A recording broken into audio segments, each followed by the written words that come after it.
disputa econômica que envolve a exploração das terras indígenas no Brasil é um dos principais obstáculos para a demarcação desses territórios. E a falta do reconhecimento das áreas das aldeias coloca os índios em condição vulnerável, principalmente na região norte. Segundo o relatório de violência contra povos indígenas no Brasil, houve um aumento nos crimes e ameaças contra os índios em disputas territoriais. No ano passado, 60 indígenas foram assassinados e 152 ameaçados de morte. O Mato Grosso do Sul, que tem a segunda maior população de índios do país, é o campeão em conflitos e assassinatos nas aldeias.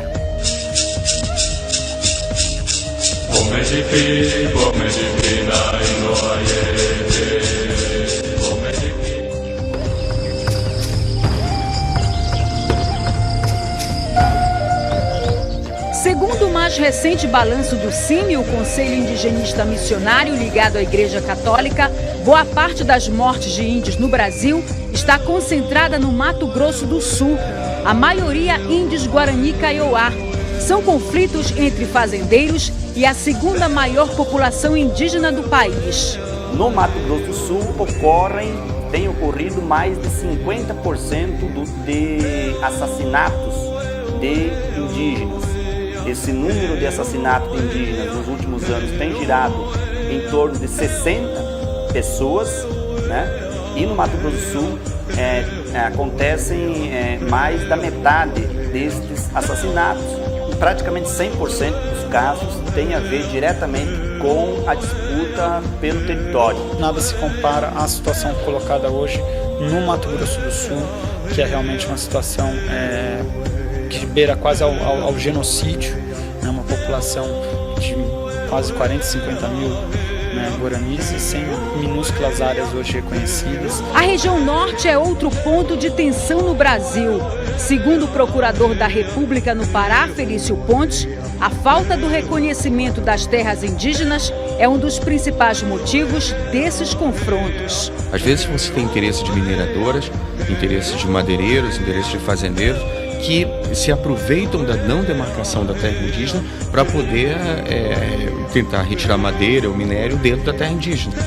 Se essa terra tivesse demarcada, há uma facilidade muito grande de se chegar na justiça e mostrar que aquela área está sendo invadida, aquela área já está demarcada, está sendo invadida e, portanto, se conseguir uma ordem judicial para a retirada dessas pessoas. Um dos casos mais debatidos é a construção da usina de Belo Monte, em Altamira. Este missionário levantou mais de 100 casos de conflitos. Os índios Juruna, que vivem às margens do rio Xingu, já invadiram canteiros de obras, quebraram equipamentos, fizeram funcionários reféns. A tendência é se agravar ainda mais esse conflito, à medida que o processo de construção da obra continua, porque muitas demandas estão na justiça, que não caminha com a celeridade necessária, e enquanto o Estado está fazendo ouvidos e olhos e vendando seus olhos, ouvidos moucos e vendando seus olhos, toda uma série de irregularidades e injustiças estão sendo cometidas na região de Belo Monte. Outro motivo de conflito é a construção do complexo hidrelétrico do Tapajós, que vai inundar 200 mil hectares. É uma área maior que São Paulo e envolve unidades de conservação, comunidades ribeirinhas e terras indígenas. O projeto prevê a construção de 7 hidrelétricas. A principal delas é a São Luís do Tapajós. A barragem estará localizada entre os municípios de Itaituba e Jacareacanga, onde vivem mais de 10 mil índios da etnia Munduruku. Como eles não foram ouvidos sobre se querem essa obra, os índios estão impedindo que pesquisadores entrem na área para fazer estudos técnicos. Por isso, o governo federal enviou 200 homens da Força Nacional para assegurar que esse trabalho seja feito. O procurador Felício Pontes revela uma outra questão no Pará. Colonos ocupam terras dos índios Arara, na reserva Cachoeira Seca, no rio Xingu, município de Metcilândia.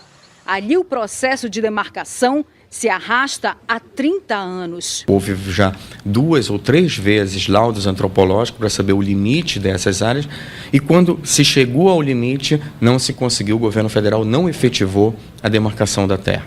Então, isso dá chance para que até hoje nós tenhamos uma situação muito conflituosa aqui entre dois grupos que são extremamente vulneráveis e que nós temos que defender, que são os povos indígenas e os trabalhadores sem terra. Para quem acompanha de perto a luta dos índios, a demora no reconhecimento de terras indígenas tem relação direta com a violência. Nós temos observado que nas situações em que esse reconhecimento acontece, o grau de violência, o índice de violência contra os povos indígenas diminui bastante.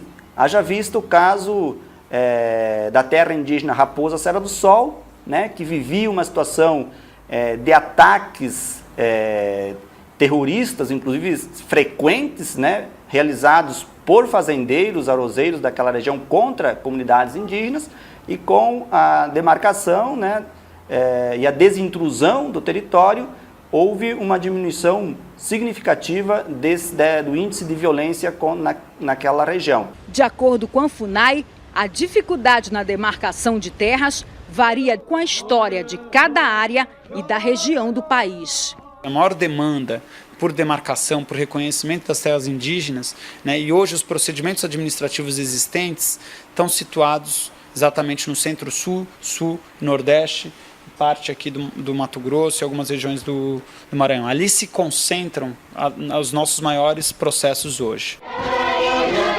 O Brasil tem hoje por volta de 900 mil índios. Segundo o censo de 2010, 12% do território nacional é reconhecido como terra indígena. A terra para eles é mais que um lugar para ocupar. A terra é considerada mãe por alguns povos. Então, os Guarani-Mbuiá do Rio Grande do Sul, que é a região de onde eu venho, diziam: a gente não consegue entender como é que você vende a mãe, como é que você loteia, como é que você homologa,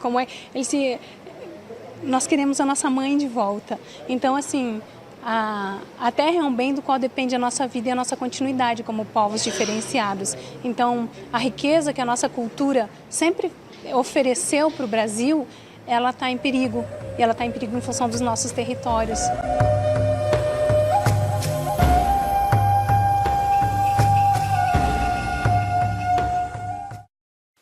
E no dia 19 de abril, Dia do Índio, a Câmara do MPF, que trata das populações indígenas e comunidades tradicionais, vai organizar uma audiência pública na sede da PGR em Brasília.